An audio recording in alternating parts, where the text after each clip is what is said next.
కూడా శరవేగంగా ముందుకు పోతున్నాయి అధ్యక్ష.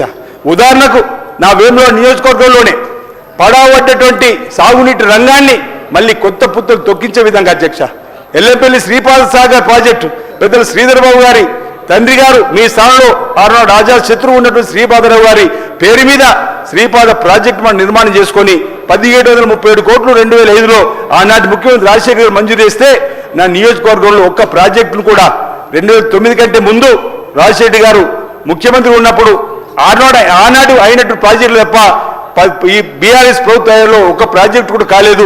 ఈరోజు ఈ 10-14 మాసాల్లో ఇక్కడ మరిపెల్లి రిజర్వాయర్ అనేది కానీ మా దగ్గర కలిగొడ సూరం ప్రాజెక్టు, అదేవిధంగా లచ్చపేట దగ్గర కాలువల పనులు సెలవు, అదేవిధంగా రాష్ట్ర వ్యాప్తంగా కూడా ఇరిగేషన్ పనులు వేగవంతం అవుతున్నట్టు సందర్భాన్ని చెప్పడానికి కోసం ఉదాహరణగా నేను చెప్పడానికి కోసం ప్రయత్నం చేసేటువంటి కార్యక్రమం చేస్తున్నా అధ్యక్ష. అదేవిధంగా సన్నవడ్లు పండించేటువంటి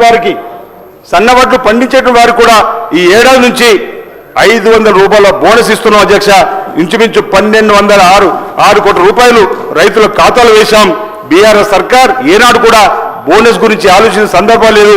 కనీస మద్దతు ధర కూడా ఇవ్వలేకపోయింది అధ్యక్ష. ఈ విషయాన్ని కూడా గమనించమని సందర్భం కోరుతూ, రైతు వేదికల ద్వారా నిరుపయోగం ఉండని చెప్పని ఈరోజు వ్యవసాయ అధికారులకు శాస్త్రులతో మాట్లాడడానికి కోసం ఈరోజు వీడియో కాన్ఫరెన్స్ సౌకర్యాన్ని కూడా ఏర్పాటు చేసి అక్కడ కూడా అధునాతన పద్ధతుల్లో వ్యవసాయం చేయడానికి కోసం కార్యక్రమాలు చేసేటువంటి సందర్భం కూడా నేను గుర్తు చేస్తున్నాను అధ్యక్ష. వ్యవసాయ రంగాన్ని పటిష్టపరచడానికి ఈరోజు ఒక కమిషన్ కూడా వేసినాం అధ్యక్ష. కోదండరెడ్డి గారిని వారు రైతు కోసం అనేక ఉద్యమాలు చేసినట్టు వారు గుర్తించి రైతు కమిషన్ ఏర్పాటు చేశాం. ఈరోజు రైతులకు ఉన్నటువంటి చిత్తశుద్ధి ఈరోజు రైతు కమిషన్ ద్వారా రైతులకు న్యాయం చేసేటువంటి కార్యక్రమం ద్వారా చేసినటువంటి సందర్భాన్ని కూడా ఈ సందర్భంగా మీ అందరికీ కూడా ఈ సభ ద్వారా గుర్తు చేసే కార్యక్రమం చేస్తున్నాను అధ్యక్ష.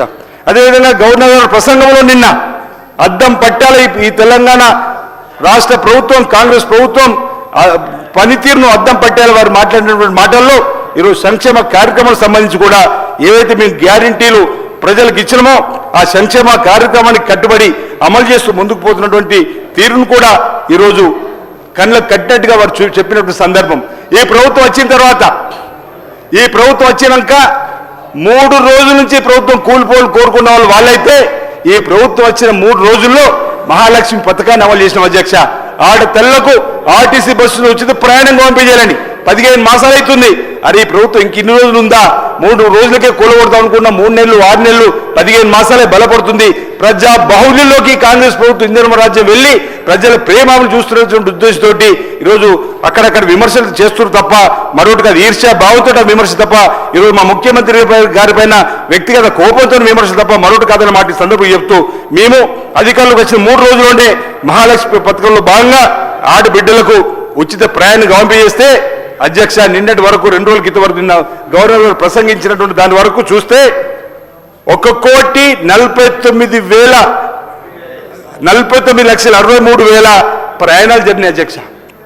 ఈరోజు 1,149 కోట్ల 63 లక్షలకు సంబంధించినటువంటి ప్రయాణాలు జరిగినాయంటే ఇది మామూలు అంశం కాదు అధ్యక్ష. ఆడపిల్లలకు మనం ఇచ్చిన గౌరవం ఈరోజు దానితోటి ఆర్టీసీకి ఏదైతే ఆడబిడ్డలకు ఇప్పటివరకు ఆదాయన డబ్బు 5,005 కోట్ల 90 లక్షలు. అదేవిధంగా ఆర్టీసీని కూడా మనం సంరక్షించుకోవడం అధ్యక్ష. ఇది ఈ ప్రభుత్వం యొక్క ఆలోచన.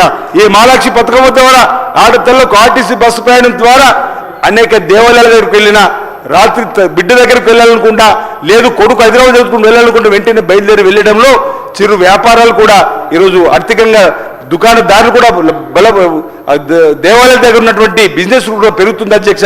దీంతో ఈ విధంగా లాభం ఉందన్నమాట ఈ సందర్భంగా చెప్తూ, అదేవిధంగా ఇందిరా మహిళా శక్తి కమిషన్ ద్వారా కూడా ఈరోజు ఆనాడు కాంగ్రెస్ ప్రభుత్వం అధికారం ఉన్నప్పుడు మహిళా తల్లులు లక్షాధికారులు మార్చాలని చెప్పిన సంకల్పంతో ముందుకు పోయినాం.